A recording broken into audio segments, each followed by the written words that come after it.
कल्प के प्रारंभ में स्वयंभू मनु के प्रियव्रत और उत्तानपाद नाम से व्याख्यात 2 पुत्र हुए। उनमें प्रियव्रत बड़े ही तपोनिष्ठ ज्ञानी याज्ञिक तथा दान दक्षिणा देने में अप्रतिम थे। उन्होंने सप्तद्वीपों में अपना शासन स्थापित किया और भरत आदि अपने पुत्रों को वहाँ का अधिपति बनाया। तदुपरांत वे स्वयं विशाला नगरी बदरिकाश्रम में तपस्या करने लगे। उनकी प्रतिव्रता तथा तपोनिष्ठता से प्रभावित होकर देवर्षि नारद एक दिन आकाश मार्ग से उनसे मिलने आए। उन्हें देखकर प्रियव्रत ने उनका पूर्ण निष्ठा से यथोचित स्वागत सत्कार एवं अर्चन पूजन किया। तदुपरांत दोनों के मध्य पर्याप्त समय तक धर्म ज्ञान योग आदि विषयों पर विस्तृत वार्ता होती रही। अंत में प्रियव्रत ने नारद जी से पूछा, देवर्षि आप सर्वज्ञ हैं तथा स्थान स्थान पर भ्रमण करते रहते हैं। कृपया यह बताइए कि आपने किसी काल में कोई विचित्र या अद्भुत घटना देखी है। कुछ क्षण चुप रहकर नारद जी बोले, राजन, संयोग की बात है कि कल ही जब मैं श्वेत द्वीप गया तो एक अति अद्भुत घटना घटित हुई। उसे मैं आपको सुनाता हूँ। सुनिए। श्वेत द्वीप में एक सुंदर सरोवर है। जब मैं उस सरोवर के निकट पहुँचा तो मैंने अनेक खिले हुए कमल पुष्प उसमें देखे। उस सरोवर के तट पर एक अति रूपवती एवं दीर्घ नयना सुंदरी चुपचाप खड़ी थी। उसे वहां देखकर मुझे बहुत विस्मय हुआ और मैंने उसके निकट पहुंचकर उसका परिचय जानना चाहा। इस पर उस सुंदरी ने कोई उत्तर तो नहीं दिया, किंतु उसने मेरी ओर जिस प्रकार देखा उससे मुझे लगा कि शास्त्र योग वेद वेदांग आदि का मेरा संपूर्ण ज्ञान लुप्त हो गया है। मेरी समझ में नहीं आया कि यह सब क्या हो रहा है। अतः मैंने उस सुंदरी की शरण ग्रहण की। उस स्थिति में मैंने उसके शरीर में एक अद्भुत एवं दिव्य लोकायुक्त तेजस्वी पुरुष को विद्यमान देखा। उस पुरुष के शरीर में वैसे ही एक अन्य पुरुष को और उस दूसरे पुरुष के शरीर में तीसरे दिव्य पुरुष को देखा। कुछ क्षण उपरांत वे सब लुप्त हो गए। इस अद्भुत दृश्य ने मुझे विस्मय विमूढ़ कर दिया।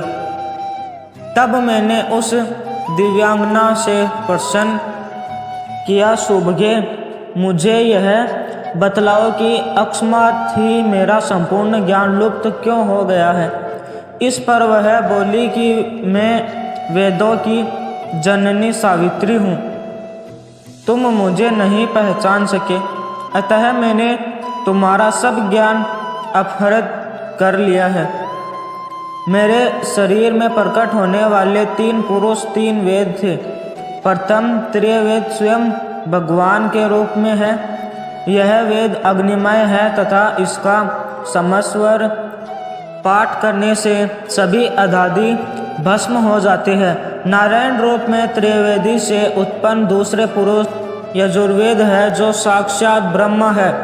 तृतीय सामवेद रूप भगवान शंकर है तथा स्मरण करने मात्र से शीघ्र ही सूर्यवत संपूर्ण पाप तिमिर को नष्ट कर देते हैं। सावित्री देवी ने यह सब बताने के उपरांत नारद जी को संबोधित करते हुए कहा, हे महर्षि, मैंने यह संपूर्ण वृत्तांत केवल इसलिए सुनाया है क्योंकि तुम ब्रह्मा के पुत्रों में अतिश्रेष्ठ एवं परम ज्ञानी हो।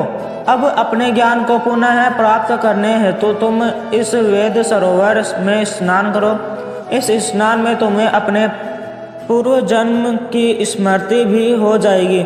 नारद जी बोले, हे राजन, इतना कहकर वह सुंदरी वहीं अंतर्धान हो गई और मैं स्नानादि से निर्वृत्त होकर यहाँ आ गया हूँ। नारद जी से यह वृत्तांत सुनकर प्रियव्रत ने विस्मयाभिभूत होकर कहा, देवर्षि आपका यह वृत्तांत सचमुच अति अद्भुत है। अतः मेरे मन में आपके पूर्व जीवन का वृत्तांत जानने की इच्छा भी जागृत हो गई है। आप मुझ पर परम कृपालु रहे हैं, अतः मेरी यह जिज्ञासा भी शांत कीजिए। नारद जी ने कहा, हे महाभागा, उस वेद सरोवर में स्नान करते ही मुझे अपने ज्ञान की पुनः प्राप्ति तो हुई ही, साथ ही अपने विगत जन्मों की स्मृतियां भी जागृत हो गई।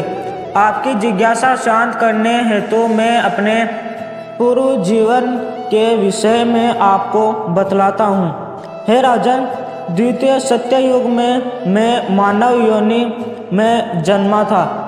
उस समय मेरा नाम सारस्वत था तथा मैं एक सुसंपन्न ब्राह्मण था। मैं अवंती नामक नगरी में परिजनों के साथ सुख शांति से जीवन यापन करता था। एक समय में एकांत में बैठा हुआ था कि तभी मेरे मन में वैराग्य भाव का उदय हुआ। मैंने सोचा कि यह संसार तो व्यर्थ एवं निस्सार तथा नाशवान है, अतः मुझे अपनी संपूर्ण संपदा पुत्रों को सौंप कर तपस्या में लग जाना चाहिए। इस विचार के औचित्य अनौचित्य पर विचार करने हेतु मैं भगवान की शरण में गया और उनकी प्रेरणा से यज्ञ, श्राद्ध तथा दान कर्मों में प्रवृत्त हो सबको संतुष्ट करके तथा सब प्रकार के निश्चित होकर मैं पुष्कर तीर्थ में, जो उस समय शाश्वत सरोवर के नाम से प्रसिद्ध था, तपस्या करने लगा। मैं निरंतर नारायण मंत्र तथा ब्रह्मापार स्तोत्र का जाप करता था। मेरी इस भक्ति से प्रसन्न होकर भगवान श्री हरि ने मुझे साक्षात दर्शन दिए और मुझसे वर मांगने को कहा। मैंने कहा, हे प्रभु, आप मुझे अपने शरीर में विलय करने की कृपा कीजिए। इस पर वे बोले, अभी तुम्हें शरीर त्याग करने की आवश्यकता नहीं है, अतः मुझमें विलय होने की इच्छा मत करो। तुम्हारी भक्ति तथा इससे पूर्व पितरों को जल नार अर्पित करने से मैं तुम पर परम प्रसन्न हूँ। अतः वरदान देता हूँ कि तुम नारद नाम से विख्यात होंगे। यह कहकर सनातन ईश्वर अंतर्धान हो गए तथा मैं यथापूर्व भक्तिभाव से साथ उपासना में लगा रहा और समय पूर्ण होने पर शरीर त्याग कर ब्रह्मलोक का अधिकारी बना। ब्रह्मा जी के प्रथम दिवस का शुभारंभ होने पर मैंने भी उनके मानस पुत्र के रूप में जन्म ग्रहण किया और नारद नाम पाया। अन्य देवगण भी उसी दिन उत्पन्न हुए। वीडियो अच्छा लगा हो तो लाइक करें, सब्सक्राइब करें और अपने दोस्तों में शेयर करें।